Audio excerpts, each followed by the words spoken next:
Fala pessoal, beleza? Aqui é o Jonathan da Casa do Desenvolvedor e hoje eu vou apresentar um novo parceiro que é a CTO as a Service, representada aqui pelo Eduardo, que é o founder e CEO dessa empresa que eu conheci no On the Road em Curitiba.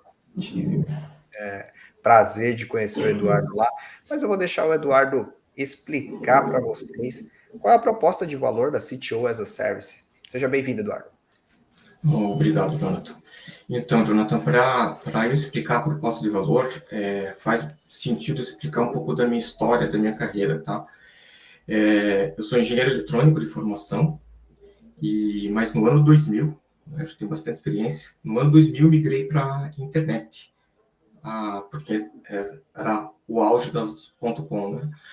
E eu acabei entrando na Positivo, então Positivo Informática, que hoje é Positivo Tecnologia, que virou uma empresa muito grande aqui do Paraná, né? A empresa que vende computadores aí no varejo, e para fazer o portal educacional, que era um portal de educação que existe até hoje, tá? 20 e tantos anos depois.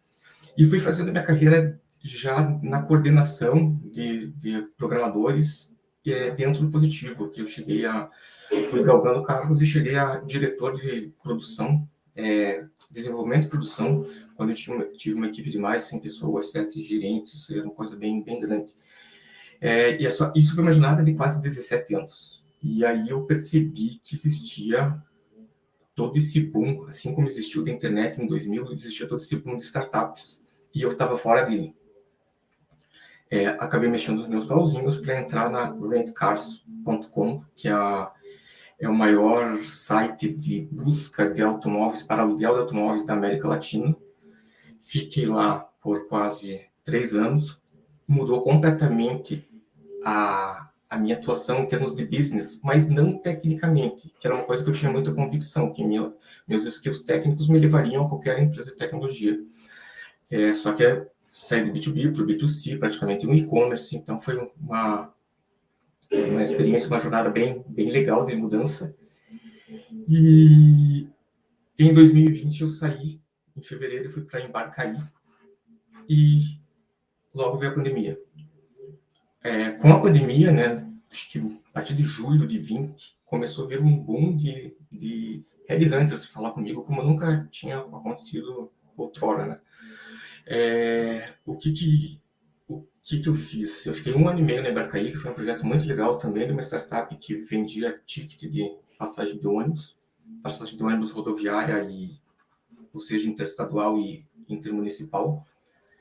E acabei sendo chamado por um hunter para ir para a Consulta Remédios, no final de 21, que também é uma startup aqui de Curitiba, que tinha recebido um investimento da Ipera. Continuaram os headhunters falando comigo. E o que eu percebia?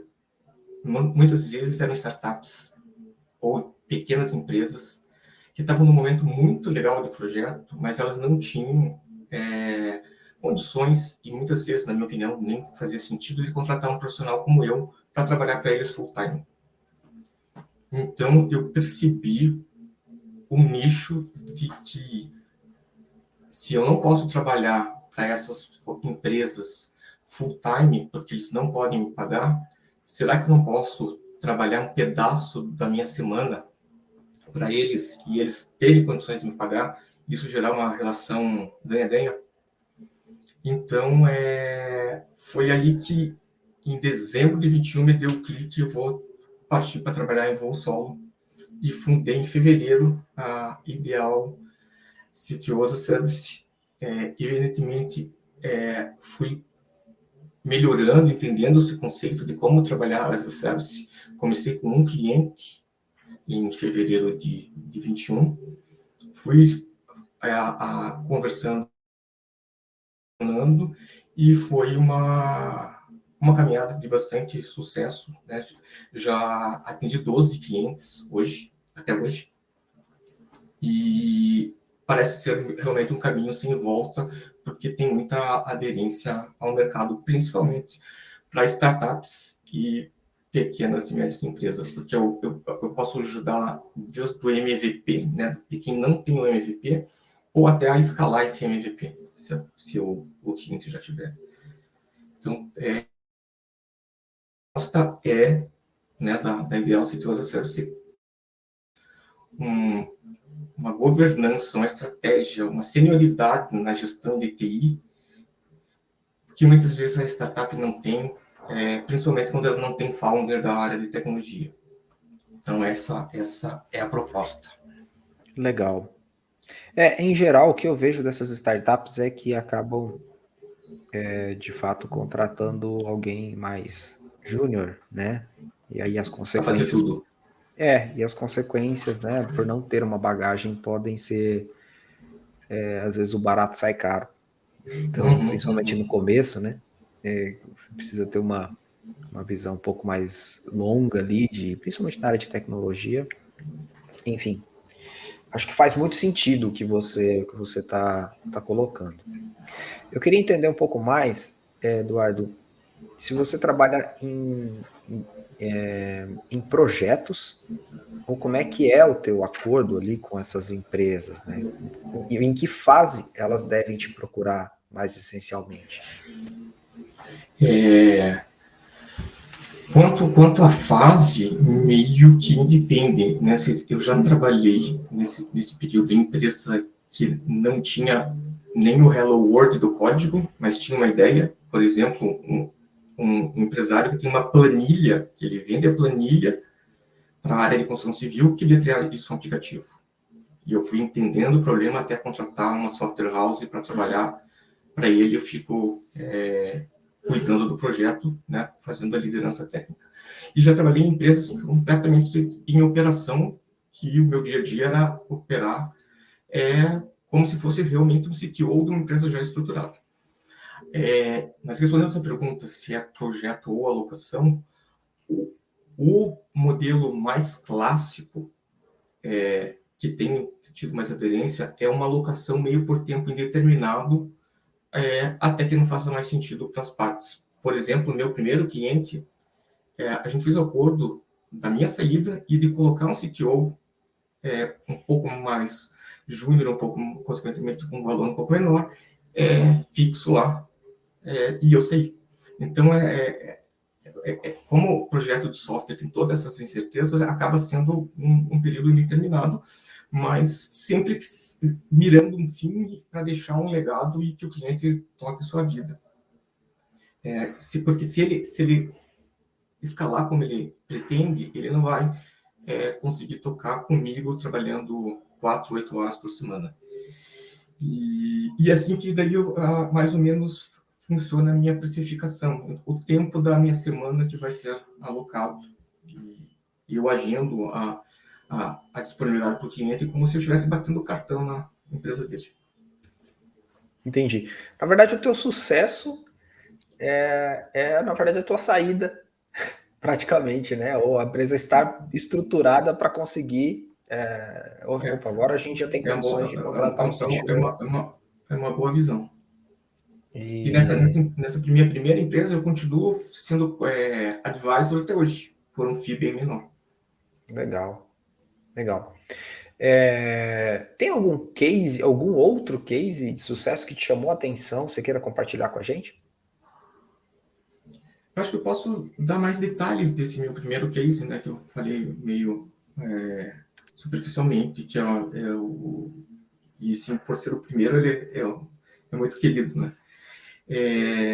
Eu conhecia uma empresa de engenharia que estava desenvolvendo um produto IoT para ir na obra, coletar dados de macaco hidráulico, de distância, de alongamento, e colocar isso numa plataforma na nuvem para que toda a gestão fosse feita num workflow pela nuvem. Eu conheci os donos, eu já tinha dado algumas dicas, indicado software houses para eles, e quando eu decidi sair da consulta remédios, eu liguei para um deles e falei assim, a plataforma está pela boa, mas para botar em produção, você precisa de bastante esforço. E daí eu falei, estou pensando em trabalhar assim, e o que você acha? E no dia 8 de fevereiro do ano passado, eu comecei a trabalhar em loco, na indústria lá, que é em Araucária, na região metropolitana de Curitiba, terças e quartas-feiras. Aí o que que eu vi lá? Trabalhava com planilha, não tinha versionamento, tá? E eu comecei a dar toda essa gestão, tá? Com esses 2 dias por semana, mais um pouco de suporte eventual à distância, foi suficiente. Contratei gente, estruturei equipe, montei o organograma, fui para a obra, botei chapéu, capacete de obra, e fui para a obra para medir as coisas. E até que começou a andar em velocidade de cruzeiro, começou a parte comercial, vamos vender. E daí, sustentação, né, bugs e features que o cliente pede. Aí que eu comecei a dizer, já dá para diminuir minhas horas. Troquei dos 2 dias por um dia por semana. Isso uns 6 meses depois. E um mês e meio depois, ou talvez antes até, a gente já começou na verdade, quando eu mudei para um dia por semana, a gente começou a fazer ranking de CTOs. Então, até que eu contratei um CTO, convivi com ele por mais um mês e a vida seguiu. A empresa hoje o produto já faz quase um ano que eu saí de lá, o produto já deslanchou, já tá vendendo, já ganhou várias outras features. E o que eu comentei anteriormente, os sócios da empresa quiseram que eu ficasse uma espécie de conselheiro, mentor desse CTO. Inclusive, hoje, 8 horas, eu tive uma reunião com ele. Então, para mim, esse é o caso de sucesso. E isso muito. Eu tenho que me encaixar com o momento do cliente. Né? Legal. Bom, para a gente não se estender muito, eu quero já agradecer o Eduardo aqui, convidar você, aí software house ou startup, empresa de tecnologia, que se identificou com algum desses cenários que o Eduardo colocou aqui para a gente, está precisando de um CTO, ainda não tem verba suficiente para bancar um CTO do gabarito aí com a bagagem que o Eduardo tem, é possível ter, pelo menos em part-time, essa mentoria, essa ajuda, essa consultoria, esse mãos na obra mesmo, né, Eduardo? Pelo que eu percebi, cada situação você se envolve de uma maneira adequada para aquela situação, Sim. entregando a maturidade que um CTO com essa bagagem aí tem para entregar. Eu acho que a gente não compensa a gente entrar em valores aqui, né, em termos de preços mesmo. Eu acho que o pessoal que se interessar por essa iniciativa pode deixar o seu contato aqui na Casa do Desenvolvedor. A gente vai conectar com o Eduardo para que ele possa te explicar em mais detalhes, tirar mais dúvidas e também fazer um orçamento para você. Eu tenho certeza que terá o maior prazer em atender aí, né, Eduardo? Exatamente. Então, obrigado aí pela oportunidade. Obrigado, seja bem-vindo aí à Casa do Desenvolvedor. Faço votos daí de que a gente tenha muito sucesso. Valeu, Legal. abraço. Um abraço, até mais.